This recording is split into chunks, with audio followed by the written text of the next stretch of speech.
As Matt and I said, our global safety program, we work to educate travelers before they go abroad, do assessments and coordinate response for any emergencies that might happen. So we review itinerary by itinerary. So we have taken a look at your travel plans. And just know that there's a robust support network for you leading the trip abroad. We do recommend that for emergencies, you contact local first responders first, but also know that American University Police are available 24/7 to field emergency calls in the event that something happens. And we do ask that as leaders, you let your program know. You make sure to contact University Police, who will then route it to Matt or myself. And as you're traveling, so this is to a U.S. territory. So Matt and I do most of these for programs abroad. U.S. territories do fall under our international insurance coverage. So you will have the same coverages in Puerto Rico as you would traveling anywhere else in the world. So know that they are you.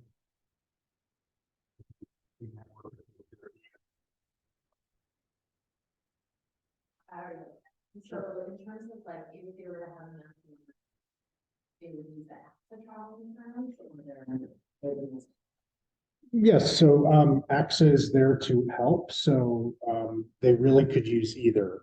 I would say AXA is there as to provide medical advice and to make medical referrals. But your domestic health insurance should be important too. So I think this would be more expedient, or that would be up to the individual. Travel insurance, you basically go and secure care, and then you can send them the invoices. So if everyone has their domestic health insurance, though, that works also. There's also benefits under our travel insurance for things like security evacuation, natural disasters. So those are things that your routine insurance would not cover. So it's an extra blanket. So Alert Traveler, recommend that everybody go into Alert Traveler. It's an app that allows location-specific intelligence sharing. So if there's a natural disaster or civil unrest, the app will ping you on your phone and make you aware of what's going on around you. It's also a tool for the university to communicate with you if there is, let's say, a natural disaster and we want to quickly reach out. So it's similar to like Facebook's Mark Yourself Safe option, where we can send out a, just yes or no, are you okay, and a check-in. So keep an eye out if you are around something that happens. We'll likely be reaching out through that app. You have this on your portal. So just meeting with your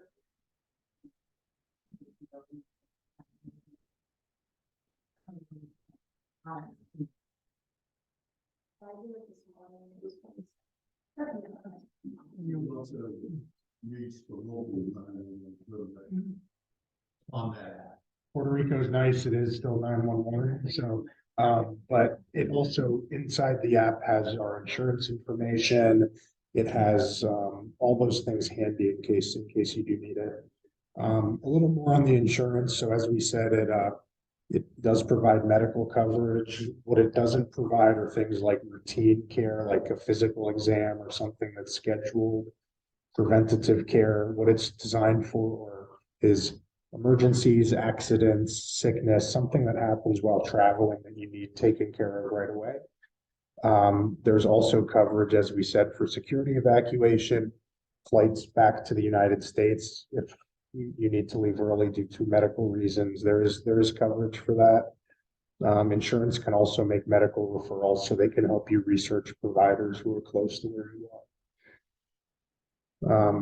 Any questions on this? There's some of this is, it's nice when you traveling that you'll have domestic health insurance also, as that's an additional layer of coverage. I do have a question actually. So some of our episodes are like a professor staying there a few days later. I know the coverage lasts a certain number of days.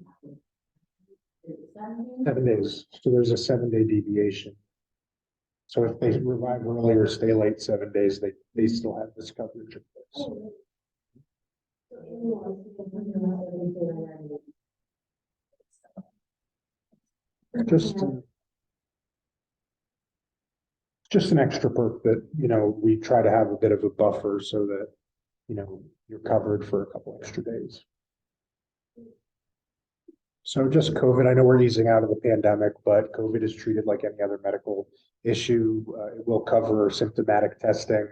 The insurance doesn't cover preventative testing or asymptomatic testing.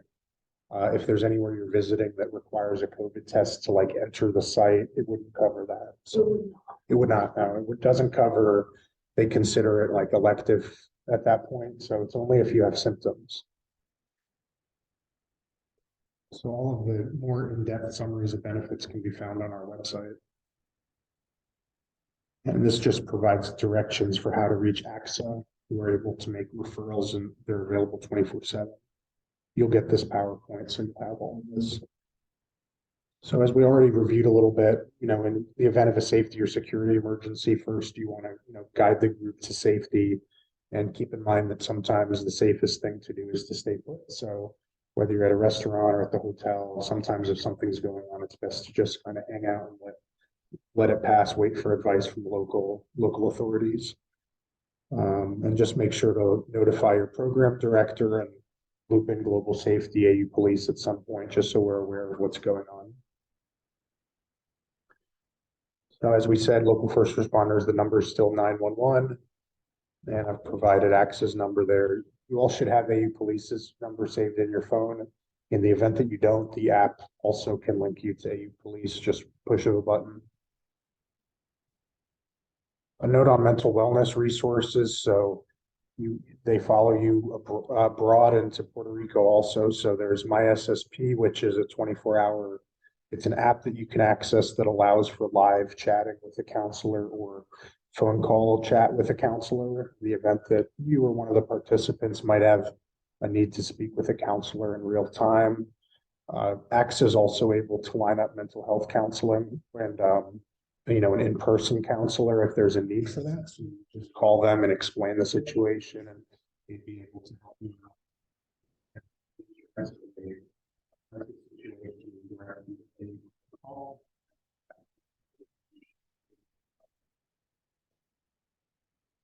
Available 24/7, and that allows you to speak with an on-call crisis clinician. So that's important to have, and it's a good resource. Some travel tips. I'll go through these a little quicker.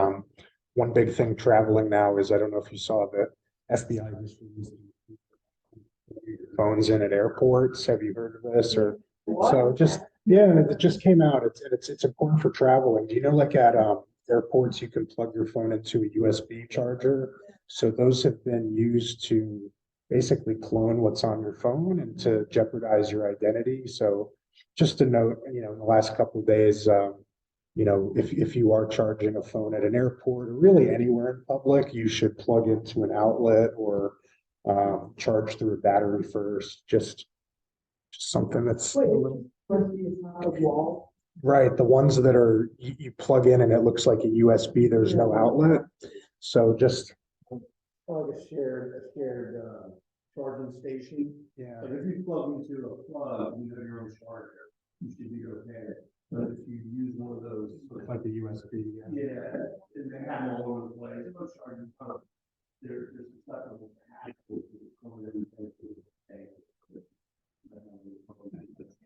They're always interesting. We also say just be careful using ATMs anywhere, just like in DC here. I grew up in New York City. You don't want to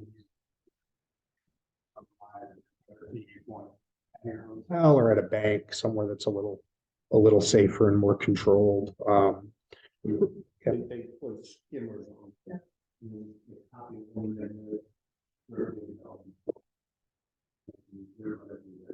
That's a risk here too, but we do flag it for travel, and you should know as leaders. We also highlight to make some sort of communications plan with the group. I don't know if you normally do a WhatsApp with all participants, but that's probably a good idea just so everyone can be at the same place. And also making sure participants have some plan for communicating back home that, in case, I know that Outbreaks usually sends an alert or reminder when you arrive, but just making sure that participants set expectations with their parents. I believe the phone rates would be slightly different in Puerto Rico. What I remember when I went in July with my group was that my friends had Sprint and she had no coverage. Puerto Rico. Yeah, they were the- I don't know, like third party, and mobile, but I. Yeah, and I'm just, we want to talk here. Sometimes you can add it on for a month for like $5 or something, right? And a broad, we can do that. I think I just, when I go abroad, I mean, it's probably kind of in that category, but I just buy a local SIM card, and they're all very good. It lasts me like 14 days, you know. So I don't know if that's really, but there's a lot of small shops to do that. Yeah, I just can't remember if like PR is automatically like included with the. Might be roaming or something, too, yeah, just something. Yeah, roaming costs can be very expensive. Yeah. I think you turn off your roaming and that sort of thing. Ooh, what's that like in the summer time? Wi-Fi is a good way to. What's that? It's great, it's encrypted, and it's, you can use it virtually anywhere. Kevin and I cell phone, we have one. You can always contact us on WhatsApp. We will get continuous pings, texts, and emails if you using the traveler until we answer it. And we'll feel good about checking on phone, how we're going to get this, when we get this stuff. So you can always use the word traveler to ping us for a question, if you have an issue, or even if it's just, you know, a procedure. Respond. When we go to Puerto Rico, are you usually like on call? Like if you call you from 3 a.m. with an emergency. So that's when we do ask that if it's an emergency, just to make sure that you get that instant response, that you call a police first, but Matt and I are on call, so They have all they have a contact tree so that they'll contact until they reach someone.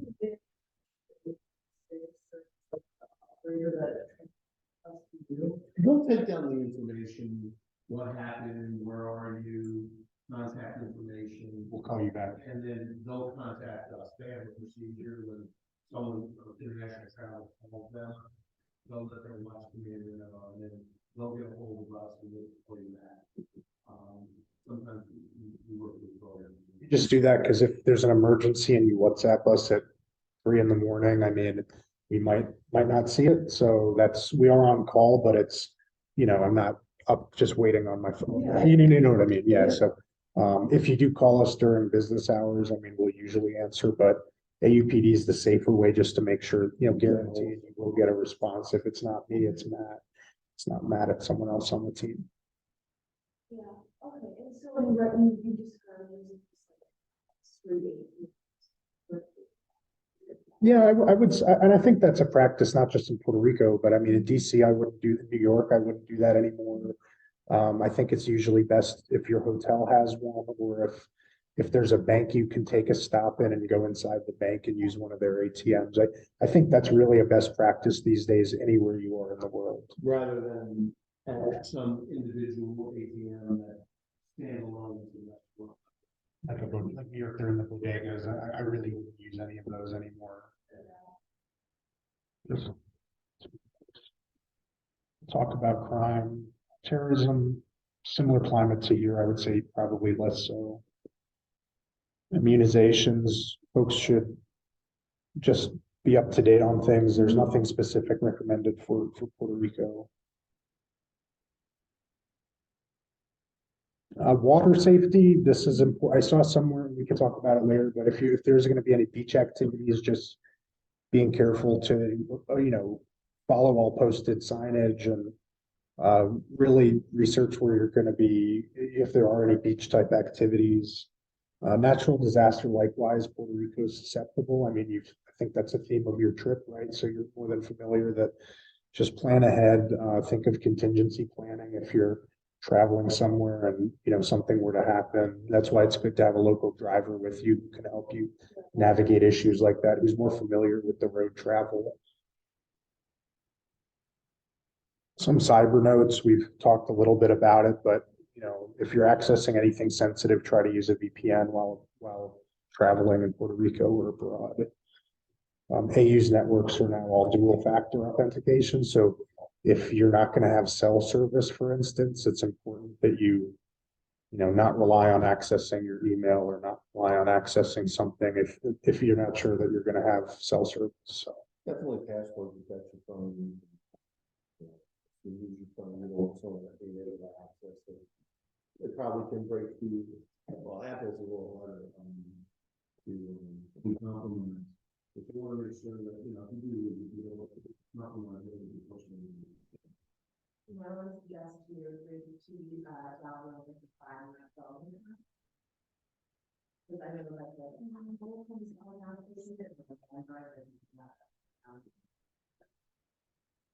Yeah.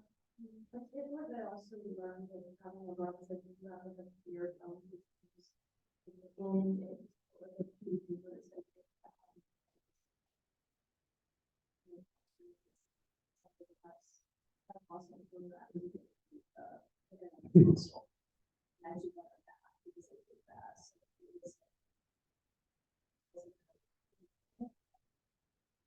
right, luggage too, luggage goes missing.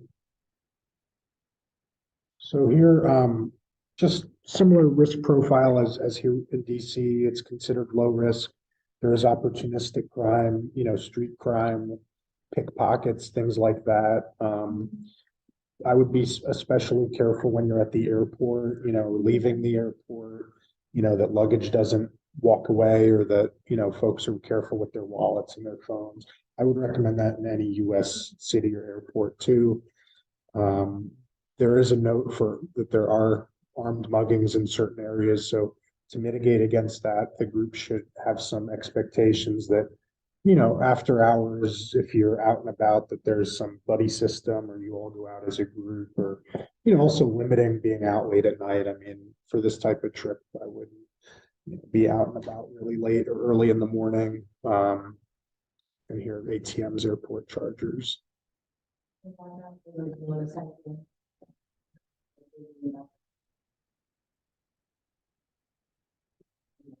Snatch a phone, yeah, that's a big.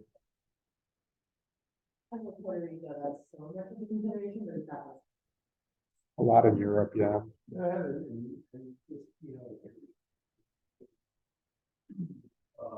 Transport.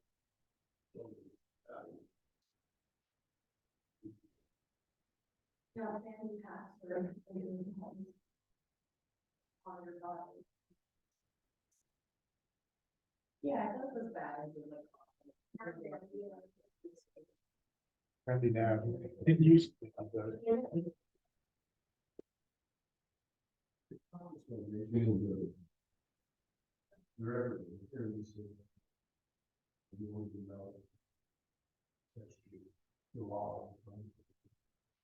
Globally, we're seeing a large uptick in civil unrest and demonstration activity, really at all destinations. Puerto Rico is no different. I would flag labor strikes, anything that impacts infrastructure, you should keep a close eye on because it could disrupt everything from public transportation to the airport to certain public services. Our advice is always to direct the group away from any civil unrest or demonstration activity just to not get caught up in it as we know things can escalate. Food safety, I'd be interested about your advisor's experience in Puerto Rico. I do know that bottled water is recommended in most places. Traveling in South America, you're used to not doing ice cubes. I know that's like agua pura, making sure that even ice cubes are made with pure water. I know that's a trick when traveling in areas where the water might not be perfect. Okay. Road safety, we mentioned earlier, but it's considered poor. Be careful going through, in San Juan. And as Matt said, don't leave any valuables in your cars. Would there be any need for your trip or participants to use any public transportation or taxis, anything like that?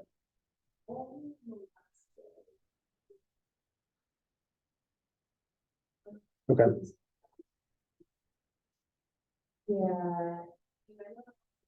They're saying about 3 kilometers from the airport, whereas. yeah, Uber's a safe bet. If you hail a taxi on the street, they could, rip you off a little bit, but I would recommend Uber. This does advise against minibuses, which are distinct from the metro buses in San Juan. So I would just, I'm sure your advisor could talk a little bit.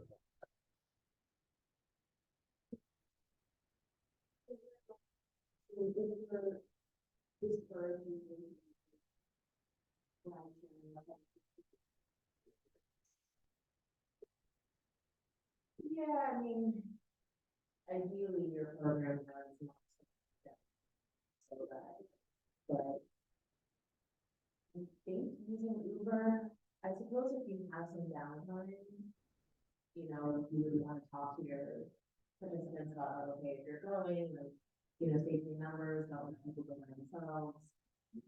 Talk to your host about the next Uber, remote to see if you want where you are, because it can vary greatly in cities and in countries, so.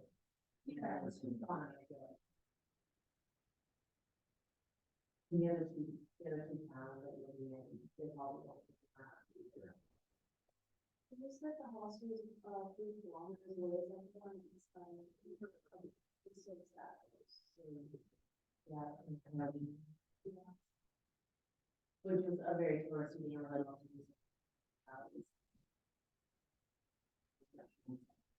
So is this like public transport, like a non-essential program, for example, like, just use an example, like, let's say you guys tell us, like, don't take public transport, and then like something our program takes a bus, and you're getting a bus accident. Like, are there any like things that you guys are, like, that are non-negotiable for this trip, that if someone does it, gets injured or something bad happens, that like, they won't be able to get coverage or something? When you look at insurance coverage, I think generally what we're trying to avoid is you being ripped off by a lone taxi driver or a bus where you could be subjected to that. Okay. So, if you need a cab, go to one of the hotels and have them arrange a cab. I mean, you walk off the street, you ask the bell captain or you ask the concierge if you can get a cab. It's more reliable when the hotel is calling, use a cab off the street. I mean, they're gonna call them, they're gonna call companies. Okay, because I'm just used to working with the programs that like have this like insurance policy, and they say like, you're not allowed to like physically go horseback riding, and if you do go horseback riding, you like fall off, like there's. Well, that's different. Yeah, exclusions. Yeah. Yeah. We're fortunate that our policy well, there are exclusions, not for things like that. But, we look at the intelligence and we look at, the city information and, we subscribe to intelligence services and Department of State. And, generally it's based on the MC recommendation of the president and work, that kind of thing. So not an MC in this case, but, we would have this, we would have not. It's quasi, Yeah. Territory, which is, sovereign, but it's not, so, so when we give you the advice, there's no exclusion for public transport, but it's not gonna be. It's just underlined. Program for like participant conduct, we're really focused on safety, and we would defer to Ariana, the team at in campus life to set kind of what are the conduct expectations or things like that. Yeah.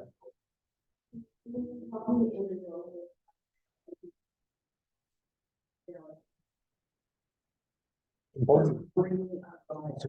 Probably, yeah. But they don't maintain their equipment, they don't maintain it. There are inspection standards like there are here. So that's the, you don't want to use on a bus for the time. Or it's not right now. Yeah, yes.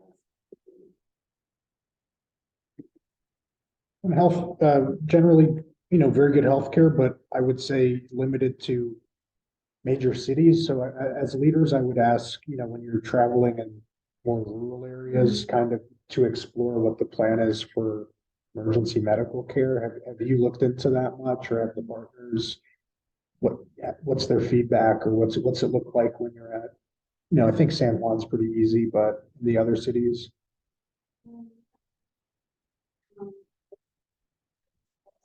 So one of the, with us, there's another, will open soon, so.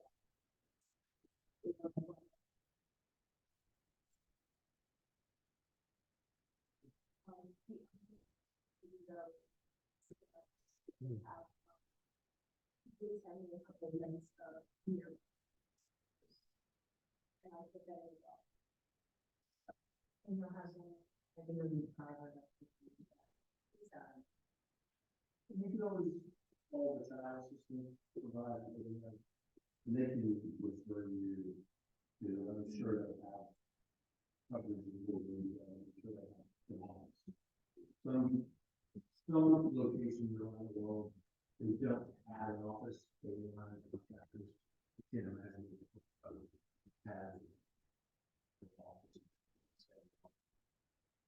Yeah, we'd rely, you're there with community partners, so it's good to lean on them and look what they recommend. And it sounds like there are local coverage options.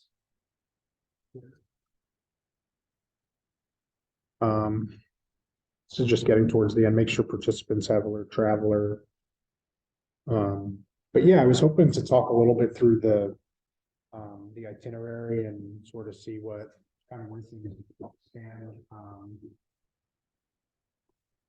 That generally staying at, I guess, what are the accommodations like? I mean, hostels, Matt and I looked, they look good. Are you getting private spaces in the hostels, or what does that look like? Private, like the communal spaces or the room that were. I mean, what does it look like for, is your group from other folks? Are you? Yeah, we had one house, the hostel like holiday, it was just so large. That their entire third door, Okay, so there wouldn't be any chance of end up with. Like, would book a bed inside of our door, because we're book. okay, gotcha. So that's good, and that's the case for the two hostels.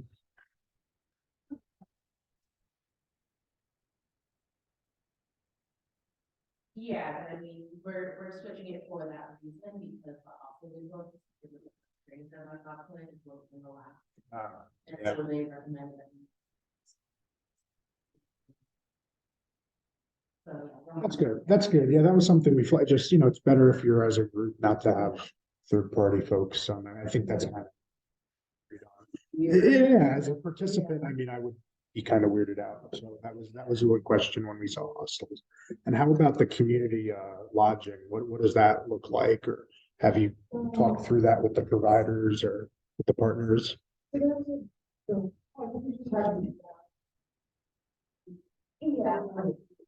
they will just the property that they own their.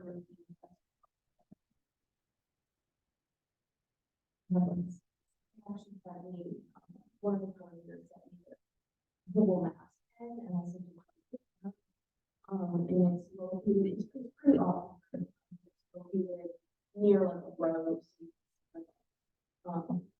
And then it's called Casa Flores, the first one. And and I can also do notice. And then it doesn't have like a there's no like number to it. It's like has a or the municipal or and then there's a code. And then you can get on that and How do the accommodations look? I mean, is it? I mean, music photos, but it's like a small house, so it's like what they explained about there are multiple rooms, so there's actually more space than we need. So, two people can stay in one bedroom, another four can stay.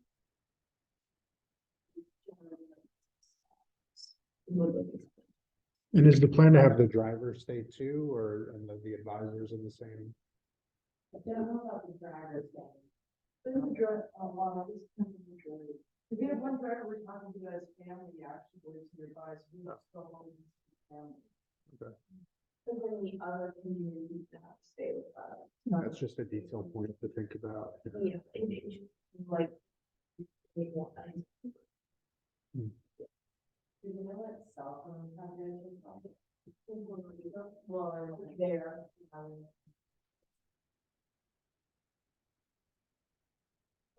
Here's what the ask, Yeah, we have to ask. Or if there's like a house phone or something like that, or are we talking electricity, plumbing, all that, or Oh, yeah. all that? Okay. Okay, We have.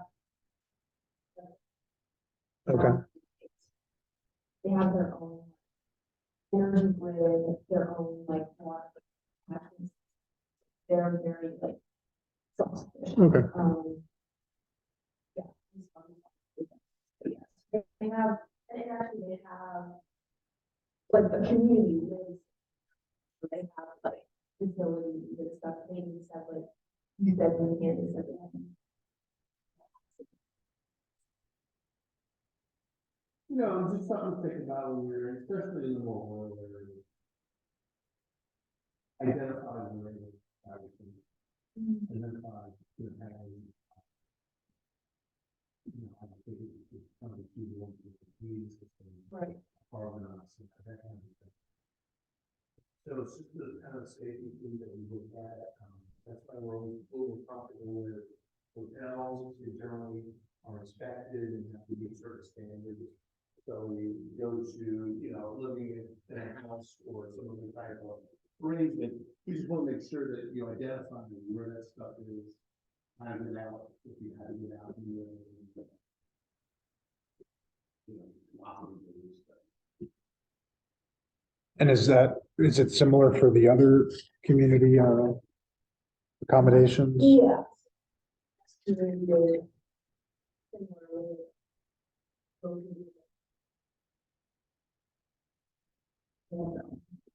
In the center, they even have medical. Okay. So, Now, I know Puerto Rico's had a lot of issues with hurricanes and power grid. And I know that, it was one of the issues that, was she like, they were stuck out of there. Damaged for so long to get back up. It sounds like the place is going back up. Well, they don't rely on. Solution. Yeah. interesting. Well, yeah. And I think the other thing just is activities. Could you like walk, I know there's a lot of service learning type, have you finalized any of that planning with, you know, different iterations of the itinerary had things like trail maintenance or, you know, house infrastructure or, you know, working at a medical center, things like that. Is that, I guess I'm just curious kind of what those activities will look like and, you know, how physical they are. So our house reconstruction fell into a lot of good. Heavy physical labor and construction. You have one activity that's really physical intensive, which is bike tour. About like 15 hours a month. And the outfitters will provide us with the bikes and helmets. We also work with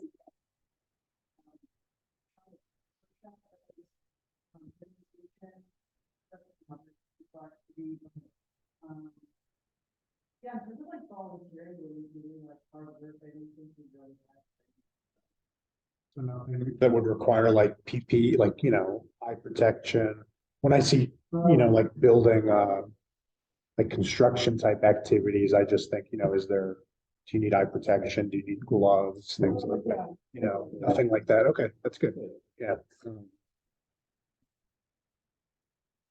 Like, not really. There's a little garden and trees there. There might be like some farmers and partners and standing on that.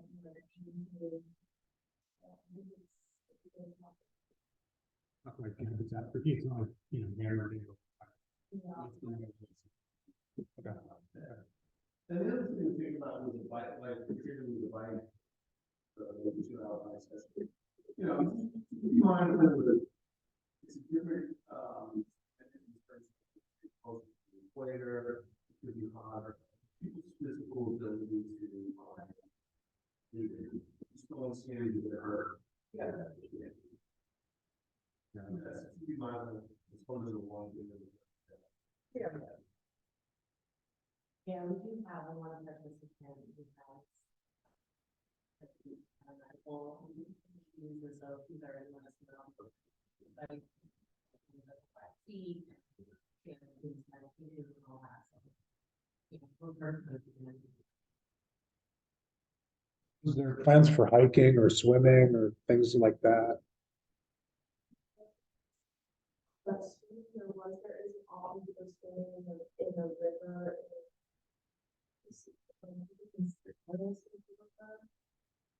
That is going to be.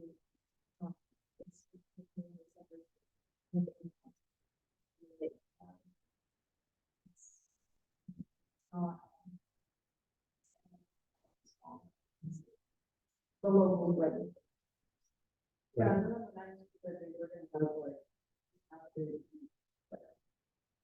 Back when you're in, St. Louis, right? Okay. Which means that's the whole theory that could go on. This all have time. Do you?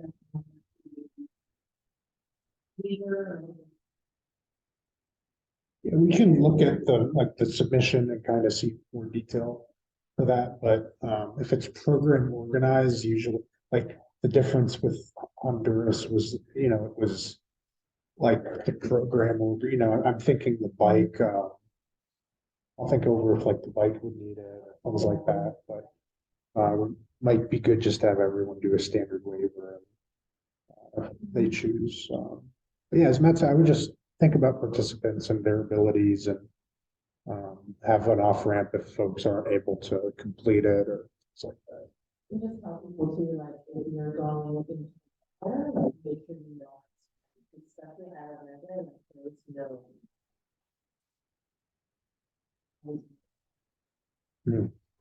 So this is everyone, go back to the, they actually, community partners sending a waiver.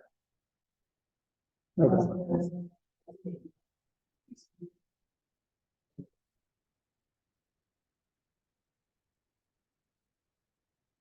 I think if you could get a little more info on like the river swimming, I think that would be something that probably warrants a little more of a look. Yeah.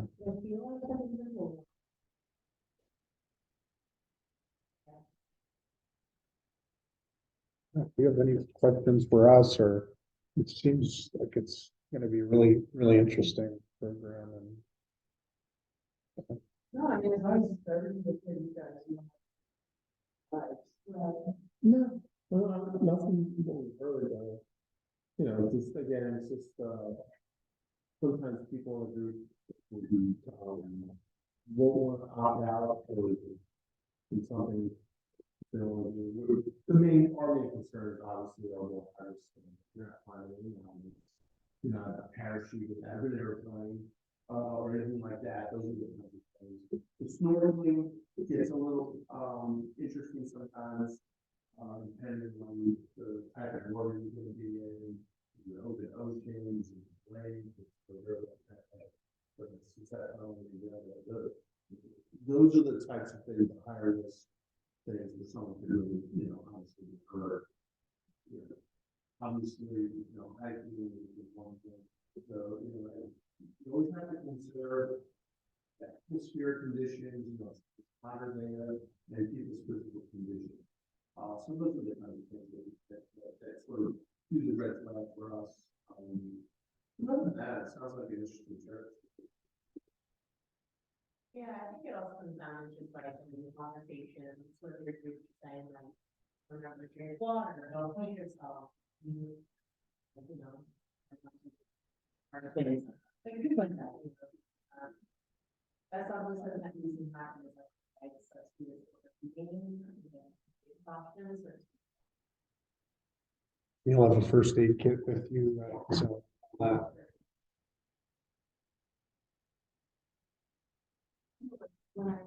I mean, when I was before, like, the bike tour, and they have. Like, when I was like, sometimes like too fast. Like they have like it's like a tour, so it's not like it's like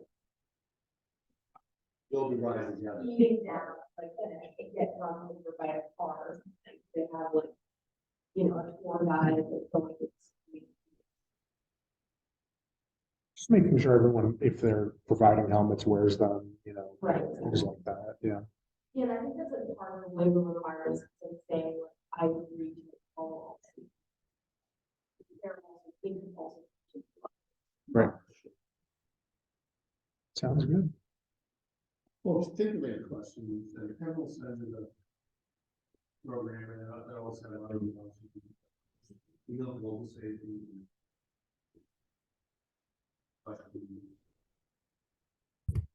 So you will have binders with you. For the leader binders, for your 2 copies of your binders, it will have things like facilitation resources, icebreakers, of course, your participant names, your reservations, your itinerary.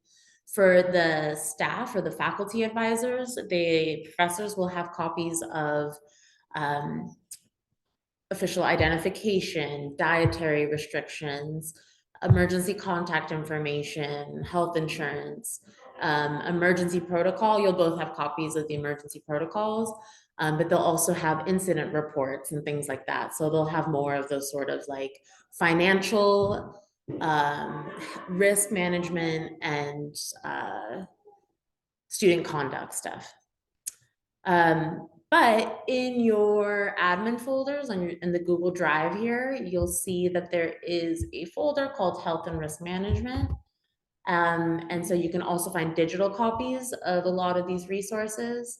So, for example, yeah. Yeah, just because the other 2 aren't with us, so in case they want to watch. So this handout here, you'll have a copy of in the binder. It kind of lets you know like who to contact in various scenarios. So if there's a robbery or a sexual assault or a serious illness, you have your local police, obviously the hospitals.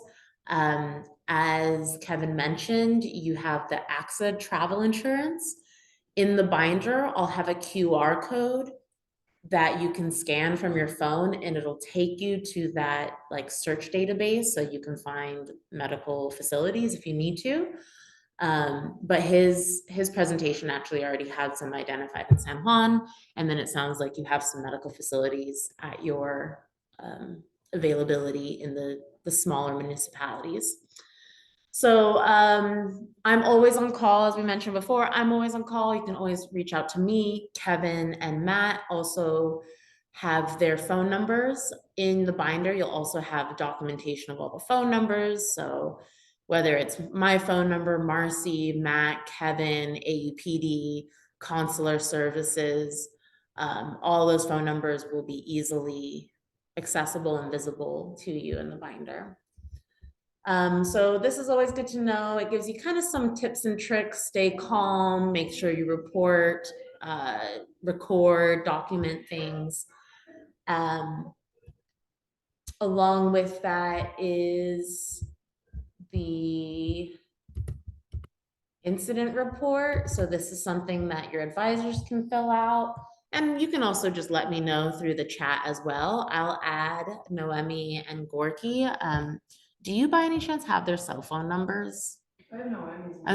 I have Noemi. Okay, you do have both. Cool. So I'll add them to our WhatsApp group chat so that we can all just, stay in touch. So if anything happens, obviously they can document it, but they can also just message me and we'll work through it. The important thing is, and I will come to your final pre-departure meeting to give a quick rundown of some of the risk and health stuff, but also student conduct issues. Students need to remember that they are on an AU program, and if they do something where they do step outside of student conduct, let's say drink alcohol or something like that, that is something that comes back to campus with them. So I'll be very clear about that, but just a reminder that, you know, it's still official programming. What if, can I ask a question? Mhm. What if something happens between two students? Like, I mean, not to say that it would be like a physical fight, but what if there were like something like a conflict between two students or even between a leader? And I don't wanna like discard any situation, but like between a leader and a student or two students, like really getting into some like problem, like conflict, what would happen in that case? I mean, if they get into conflict, you know, and it's just like they're not agreeing, but they're getting really like Yeah. nasty with each other, that's not really a student conduct issue. Like it really comes down to your intervention as leaders and as the advisors, you know, separating them, letting them know though, like if they're being disruptive to the experience, you can say like, hey, if you continue to be disruptive, you can have a sort of, you know, strikes policy. And in the past, there have been students who have been sent home for being disruptive or disrespectful or disregarding the rules. So you can also use that, you know, in your capacity as leaders to say, you know, hey, if you're not going to be here, you're not going to be cooperating, you know, we're going to send you home. And that comes at their own cost, right? Like if we have to send them home, they have to pay for it. Yeah. And again, this is something I'm happy to talk about on your last meeting, just to set the expectation there. Because ultimately, like, they can have disagreements, you know, we talked about some disagreements that have happened in other programs. But if there's a line crossed, then like there can be disciplinary action that gets taken. I have another question about Yeah. this. Do you guys have specific protocols of sexual assault? Like if a student comes up to us and tells us that they've been sexually assaulted, like do you have like a chain system or like a sequential kind of steps that like you take with the student? Cause like this is something that like with, Mhm. especially the over 18 programs I worked with, like we get like badgered on a lot and there's like some good protocol that we have to follow. And I know that like it says we have to take them to the hospital, but I know it's like some case of sexual assault, like we have to ask the victim like if they want to go get like a rape kit done. Yeah. So I don't know like And even the like contacting local police, like they might choose to report it, but they might not want to take action. Let's say like they actually know who did it, or you know, like these cases can draw out to be a very long time. They don't want to come back to Puerto Rico to deal with the court case. So it is more just like make sure they know, okay, do you want us to take you to the hospital? Kevin mentioned the crisis protocol number if they want to seek clinical like therapy, you know, sort of like mental response and services, they can contact that number as well.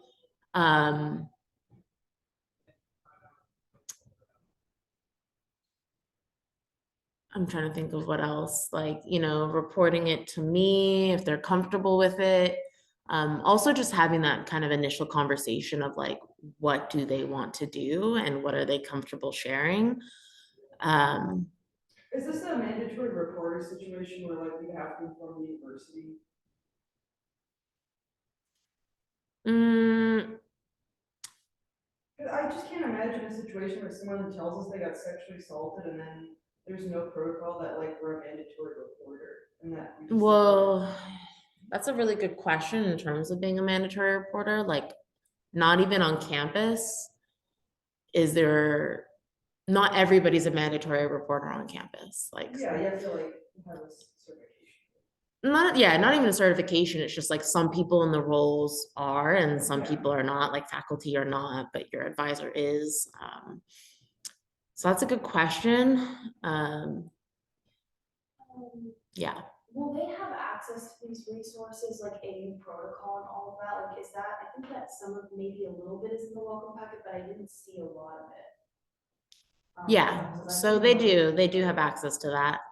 And so that's why we'll provide you the numbers as well. And so if you want to hand out that number, it is in the welcome packet. I made sure it's in the welcome packet. There's not a whole lot about it, but it is a service that's available 24/7. Yeah, but I can definitely follow up with you about the mandatory reporting situation. I was wondering, Mhm. yeah, okay, all right, that sounds good.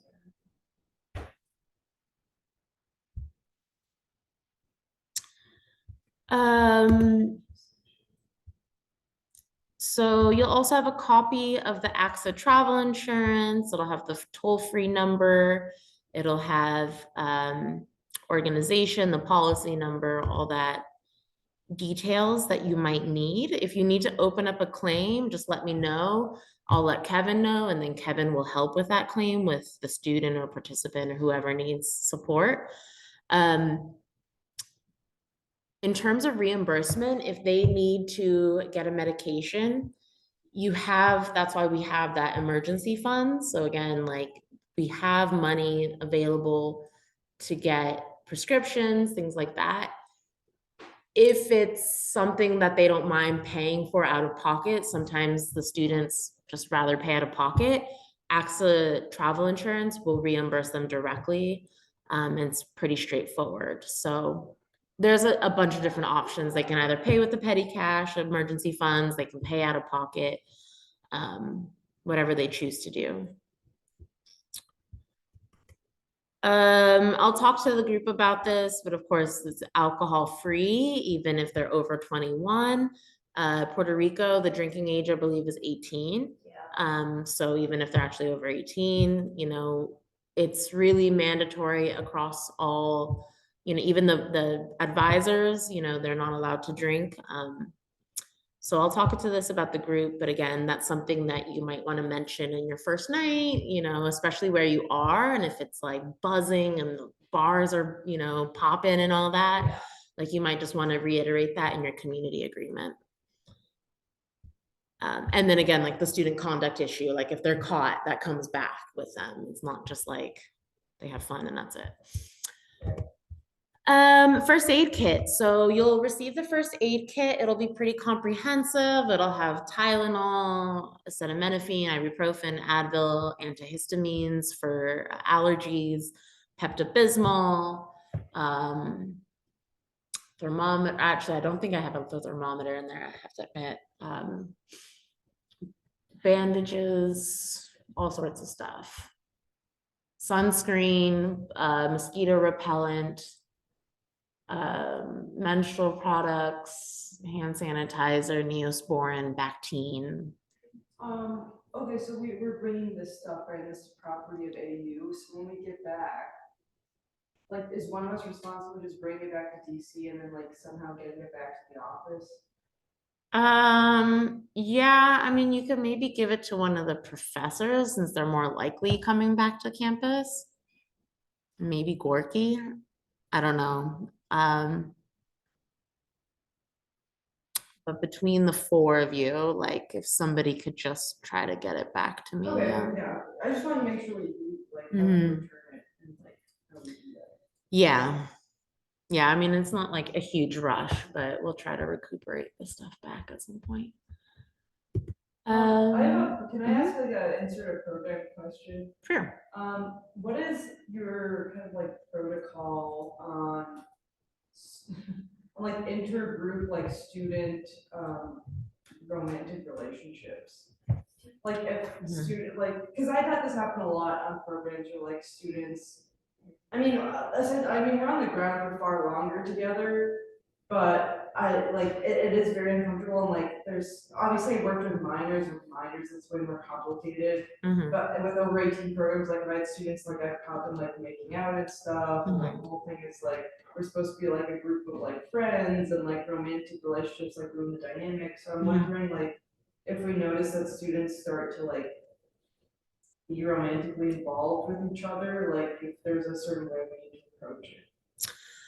I mean, we don't like prohibit it, you know, like by all means, there's definitely no, like, at the end of the day, we can't stop people from having feelings, but like you mentioned, it is more about reminding them about the collective experience, about maintaining an environment that is open and inclusive, and that they're welcome to like pursue the relationship however they want after the program, but during the program, just maintain like a certain level of professionalism because, you know, they're still also presenting themselves to the community partners as well.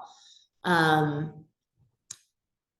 like just take them off to the side if you have to, like, you know, just kind of talk to them one like as a pair or yeah, as a pair even, and just say like, hey, you know, we're not telling you you can't pursue this, but rather just like, yeah, keep this in mind. And that's really all you can do, like until there's not a whole lot of privacy on this program, you know, in terms of like your sleeping arrangements. So Would be surprised how they find ways to make out. they always do, and they always will.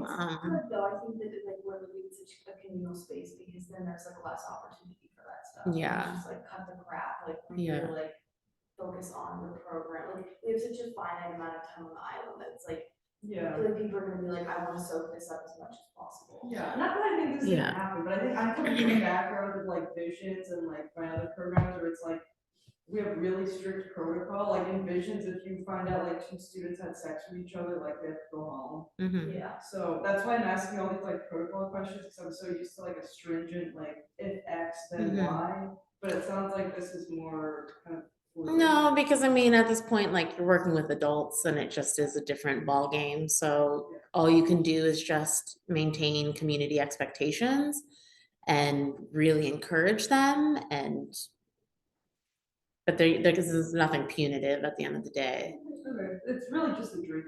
Yeah, the drinking is really the thing that is punitive. The other thing is interpersonal relationships with community members. Like that's something where, for example, this participant release form, we don't want to, or even this like going out form, we don't want to tell people like don't make friends with locals and like, you know, don't build relationships with locals, but we also want to be like be extremely safe. And if you are going to go meet up with a local, let's say you have half a day of free time in San Juan and you want to go meet up with some locals, like if you're going to do it, make sure that you have like you're in a group, you're not going alone, that you know where you're going. If you have the contact information, sorry. We can even have these printed for you if you would like. You could create this as a policy of like, if you're going with somebody, we need their contact information as well, right? We need their phone number. We need to know who this is, where you're going. Because that's really like the riskiest part is when you start to go off with locals. Especially, you know, Puerto Rico is still a motorcycle culture, which is why I made that comment. When I took my group to the Dominican Republic, like the girls really wanted to go off on the motorcycles with the boys, and I was like, absolutely not. So remind students those things too. I mean, they're everywhere, right? So like, especially there though. and they're trying to pick up everybody on the street, and so it's like just having those conversations with the students of like, it's gonna seem really fun and it's really exciting, but like, don't jump on a motorcycle with a stranger. Just don't go off with strangers. Like, don't go to like, yeah, like don't go to like somebody's home. And of course, like we've all done it and we're safe, but like, or you know, thankfully, but like you never know, right? And you never know when. I actually am a model, like, I don't think, maybe I shouldn't be, actually, no, like, this is like very, like, I'm a model person to like talk to openly, like with any student about like bad decisions, not like bad, like bad decisions, but like I've made some like just irresponsible decisions while Mhm. traveling. Like there was just one time in Costa Rica that I like got off, like I was like, it was a local community and it was like, hey, can like some like just random guy on the back of his motorcycle gave me a ride to like someplace in town. Like it's like probably not the safest thing, but I was like, and I literally never like he was like the nicest, most respectful. Like I was just very lucky. Like but like those kinds of things where it's like you really shouldn't be doing those things because they could lead you to like also like when I mentioned that like my phone got stolen, like I went to a nightclub and like I had a purse on, like my purse got stolen. So like I've had to like actually suffer the repercussions of bad decisions, and so like I kind of know like what things you should really not do when you Yeah. go travel because yeah. And yeah, you're in a group and, like just encourage the group to take care of each other. Like don't allow somebody to go off on their own with unknown people. And when they do go out, like you can have this sign out sheet where you can sign them out. Where are they going? What time are they returning? We don't have our policy around curfew is essentially that we heavily discourage outings after dark. But if you want to have like a time, no later than like 10 o'clock. Yeah. In the rural towns, there's probably not gonna be a lot to do. You're probably just gonna be in the home. But in San Juan, especially where you are, like it's gonna be a lot more tempting, especially like everyone's gonna be of drinking age. You're gonna be in bars, like it's just a lot more tempting to break those rules.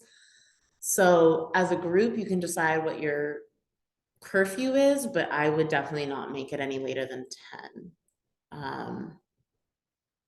And I'll sort of leave that, I guess, up to your discretion. There's also no like curfew in terms of like sleeping time. Again, as a group, you should set expectation of like, especially because you're having all this commons sleeping area, but to be like, okay, guys, like quiet hours start at 10, lights out by 11.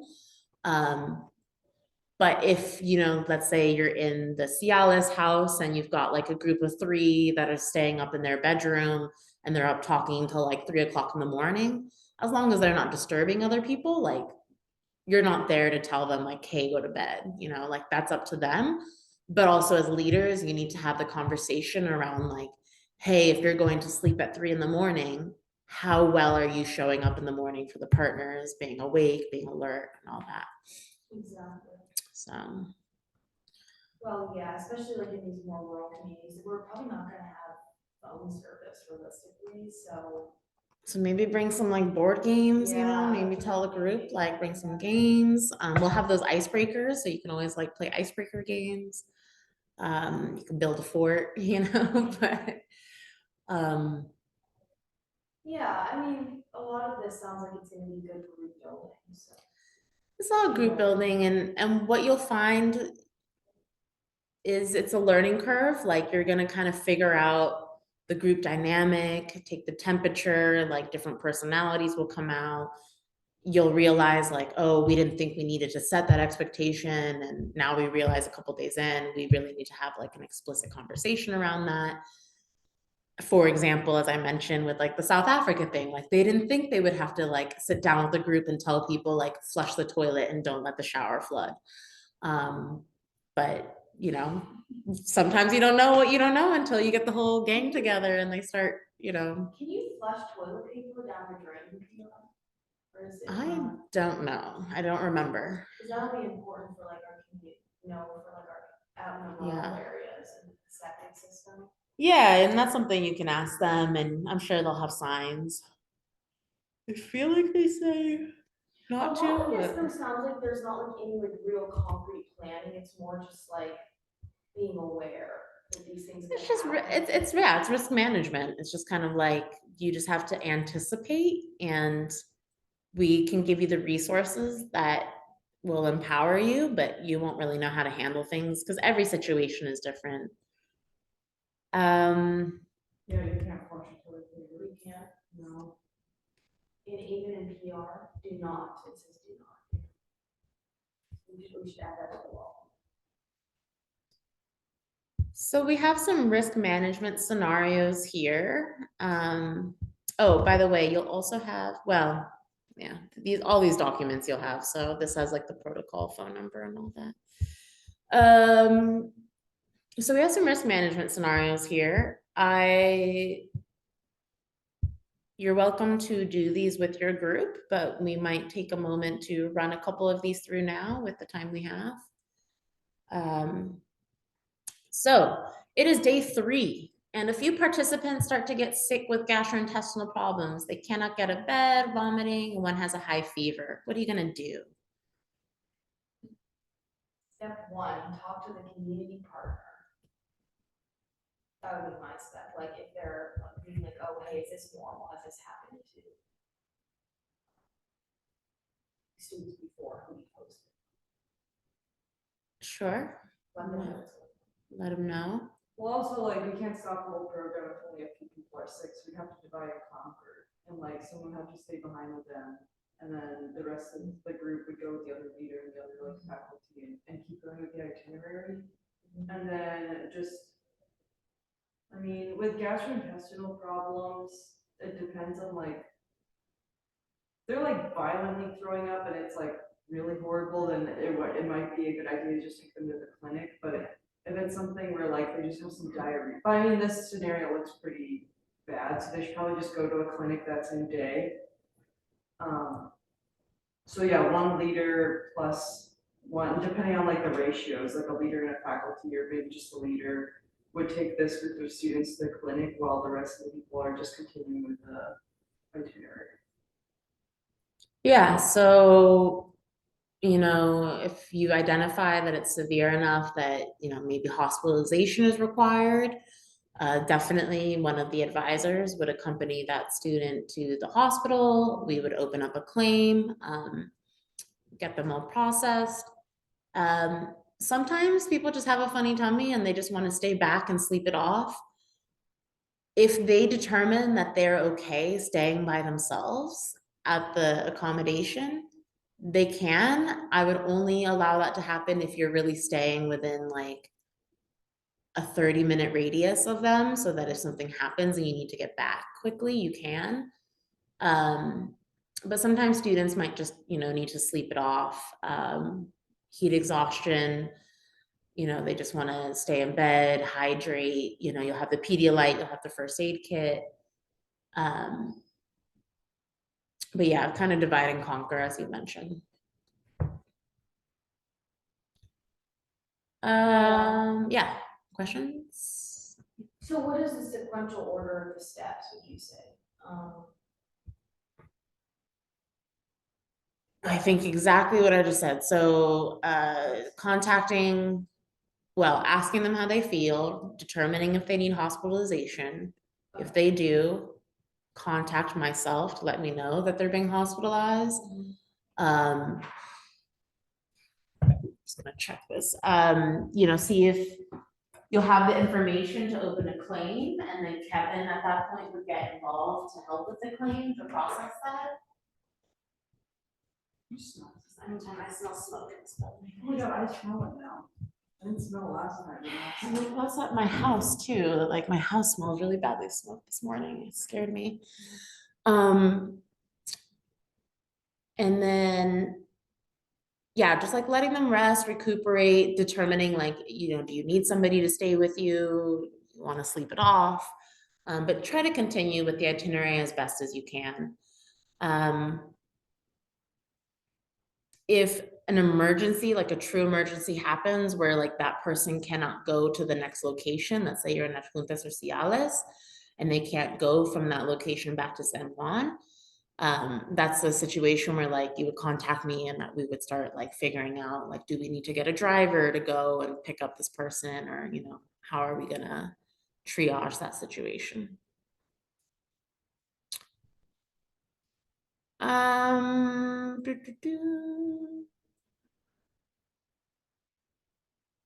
Your participants, one of your participants, let's say, has family in the area or maybe friends in the area, and they mentioned that they wanted to go meet up with their friends in San Juan. They come back and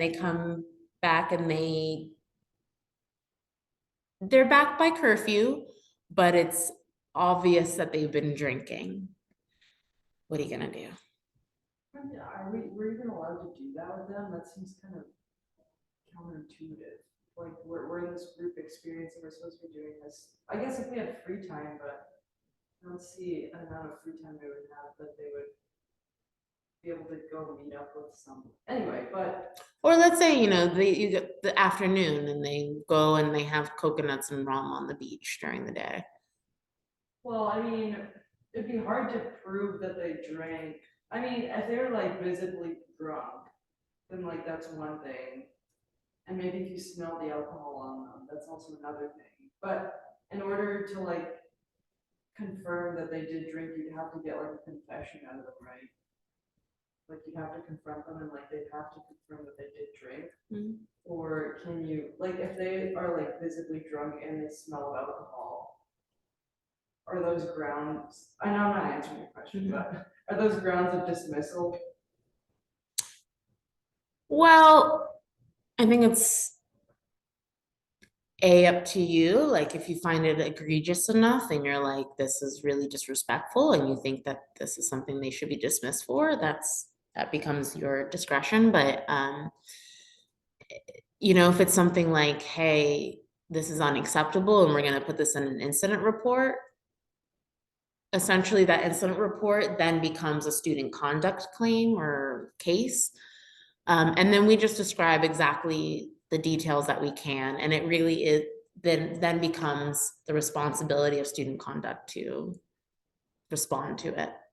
So all we can do is just report what happened, and then they'll follow up with the case. So it's in terms of like what the consequences are, like their academics or their standing here as a student, like we don't really have a whole lot of input.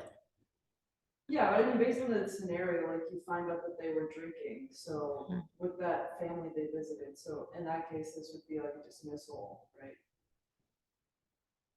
Because they're still like on program time, Mhm. and they broke program rules, so, Mhm. so yeah.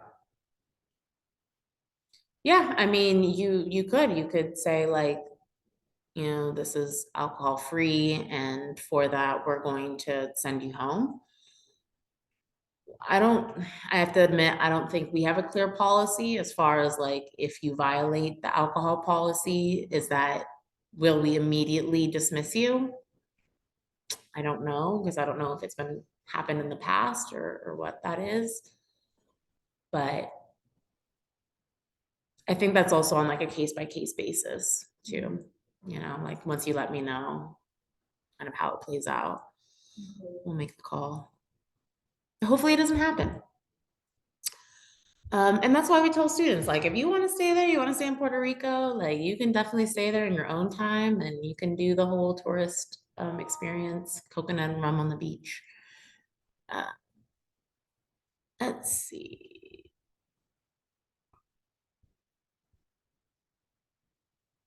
Um,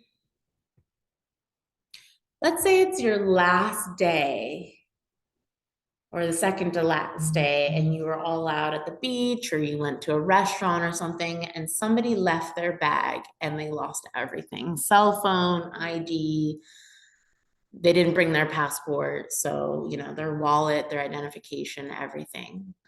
What would you do if you're traveling the next day? Well, I agree with getting contact.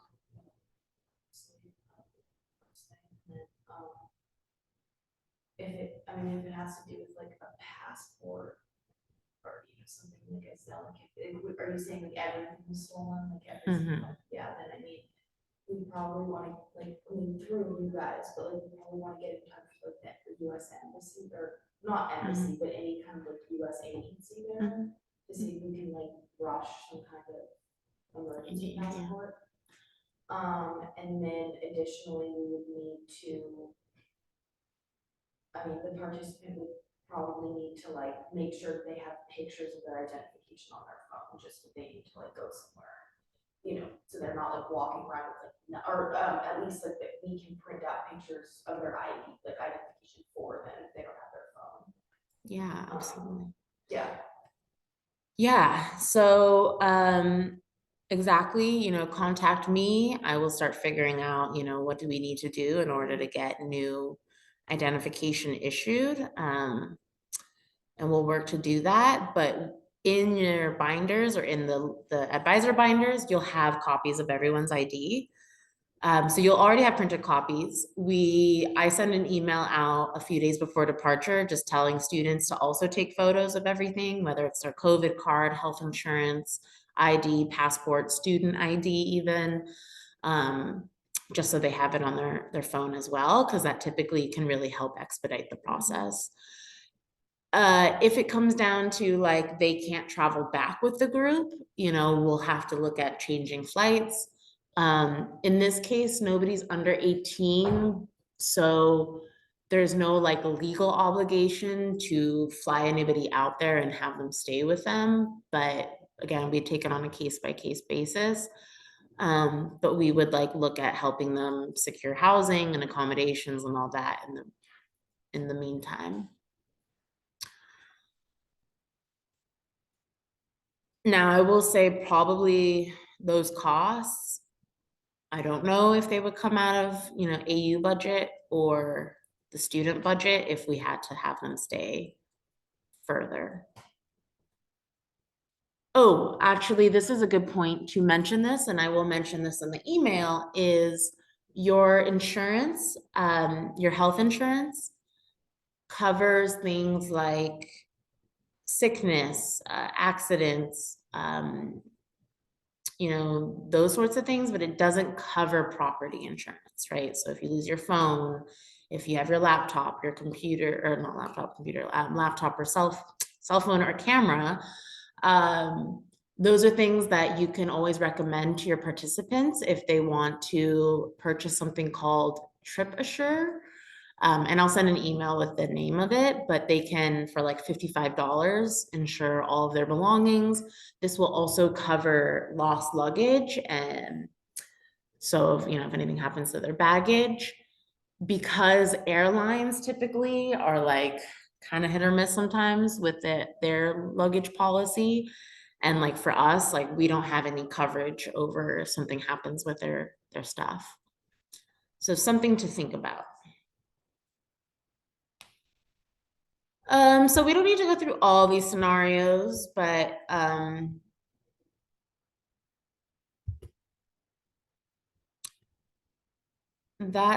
I'll leave it there for now. Are there any other questions, concerns, other scenarios that you anticipate happening on the ground that we can talk through?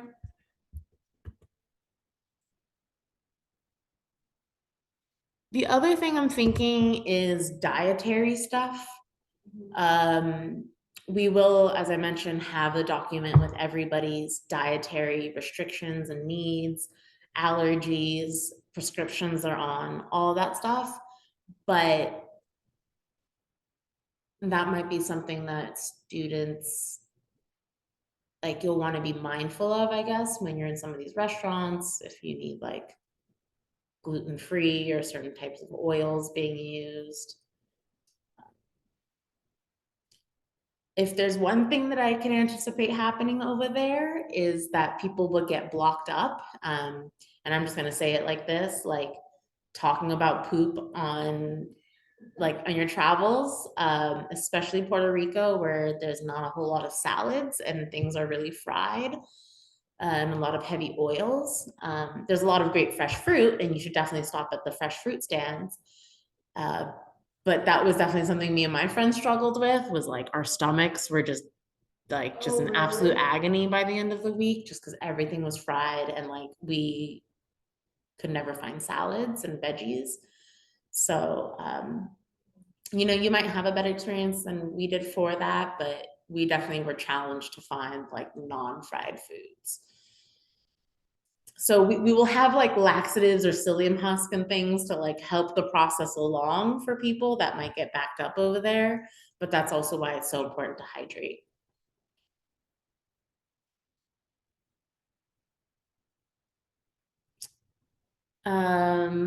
Food wise, you'll be doing a lot of grocery shop. No, you're having it prepared by the caterer. So again, like you can talk to your caterer about some of those.